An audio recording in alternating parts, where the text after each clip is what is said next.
Hi guys, what's up? I'm Mary Richardson. I help professionals and entrepreneurs to get past the things that hold you back, whether that's self-doubt, self-esteem, anxiety, healing from a narcissistic relationship, even overcoming um, habits that hold you back, such as smoking.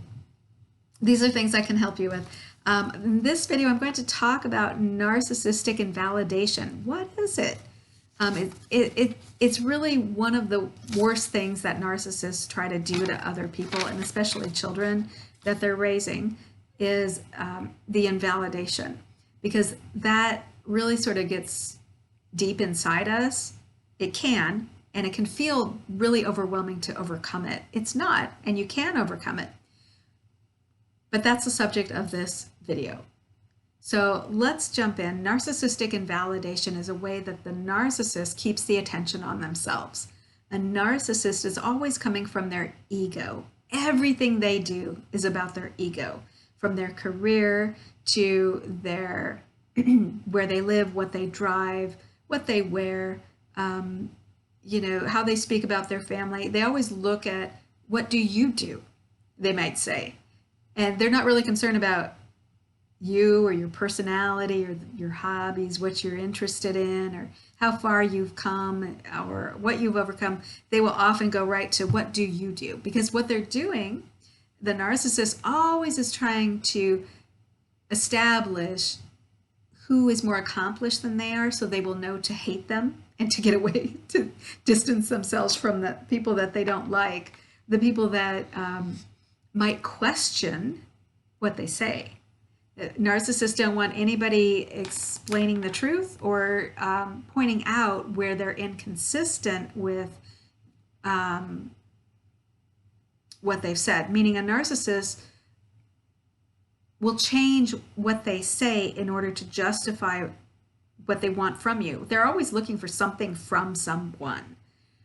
So invalidation is a tool that narcissists use to feed off of, keep you emotionally cut off at the knees so they can feel better about themselves. Narcissists always feed on other people's negativity, and invalidating people often goes right hand in hand with condescension, being patronizing. They want to just invalidate you or anything that you have overcome.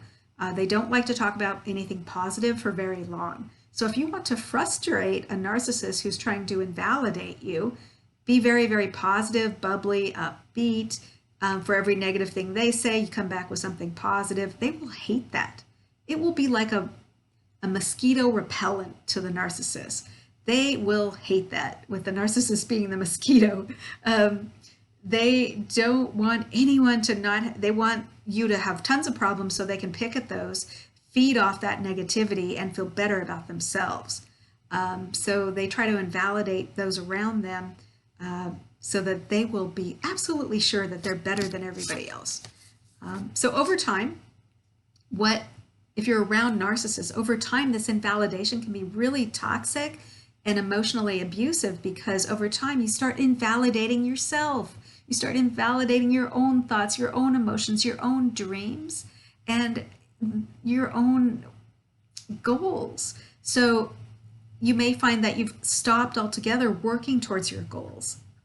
And the reason why is because over time that invalidation sort of sinks in deep, and you just feel like you don't matter. What you want is not important. You're not going to get it anyway. That's what it feels like.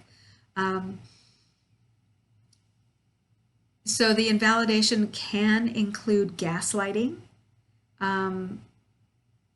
Gaslighting always includes invalidation, really. What I mean by that is the narcissist will say things like, even though they're caught in a lie, or they're caught in, you said that it would cost this much, and that's what I'm planning on, and now you're saying it's going to cost, or now you're saying you only ever said it would cost this much, or whatever that is. In other words, the narcissist is trying to wrangle the truth to be something different than what it is. So when you question them, they'll say, well, that's not exactly right, or that's simply not true. In other words, they'll push it back, they'll try to push it back on you that you misunderstood.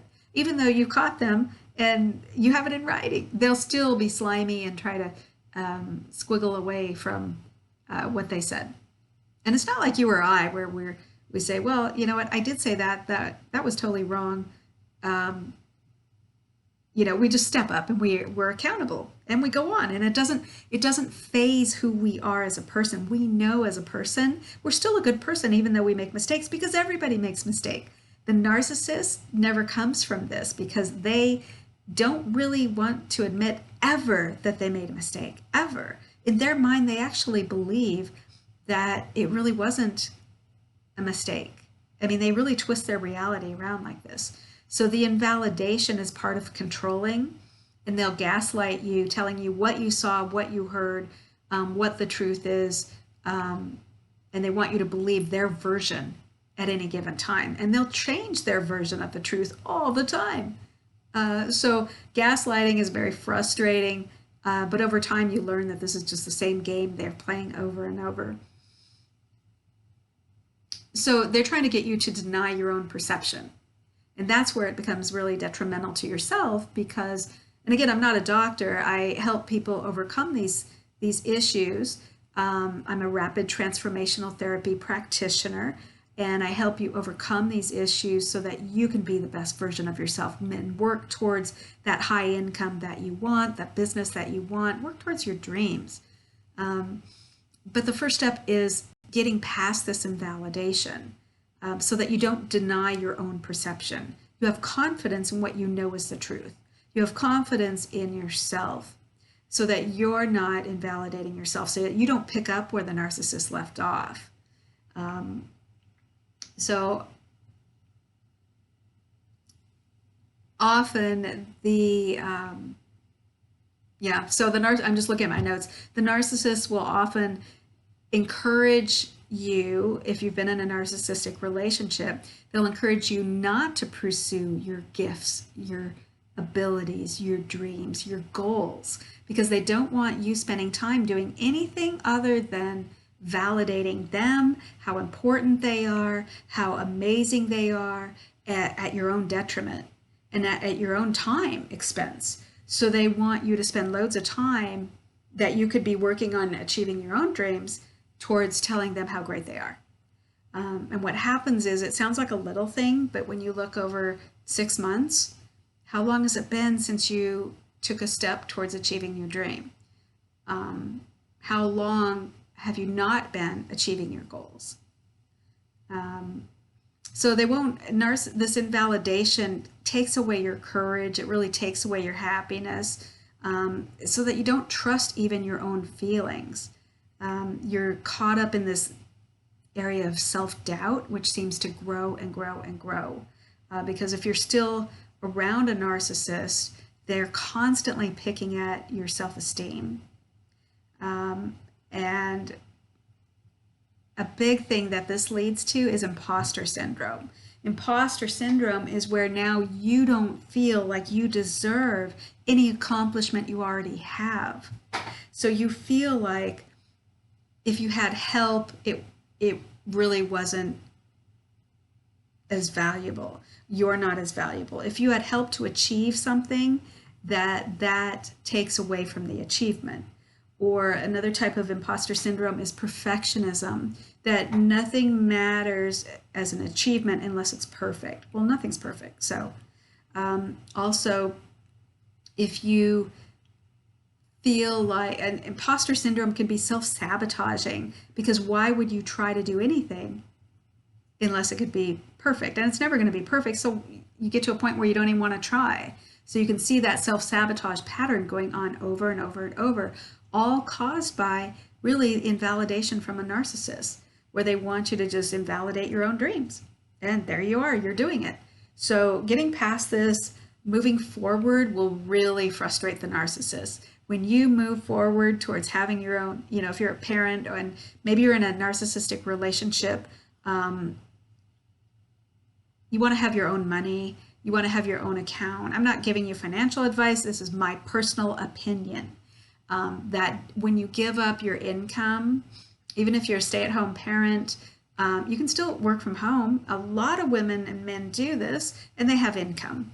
And if you want to know more about that, drop me a comment. I have some great ideas for you. But you want to have your own income that they cannot touch, because a narcissist will often, they'll spend your money and their money and leave you with nothing. And they have no guilt, shame, anything about that. They will do that. A narcissist, because they feel like they have no remorse. They have no empathy for how you might feel.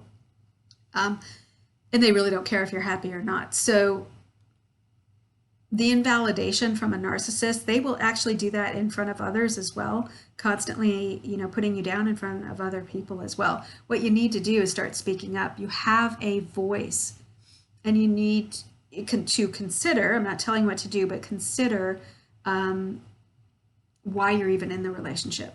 Why, if this is a work relationship, if this is a colleague, if this is, I wouldn't even say a friend, because most people wouldn't have friends like this that they constantly around. They'll just stop feeling, they don't want to feel drained every time they're around someone, so they'll just not be around the narcissist. But usually it's a spouse, a family member. Decrease the amount of time that you're around the person, around the narcissist, and just start healing. And you'll find you feel better and better about yourself the more healing you do. I'm Mary Kay Richardson. I'll see you on the next video.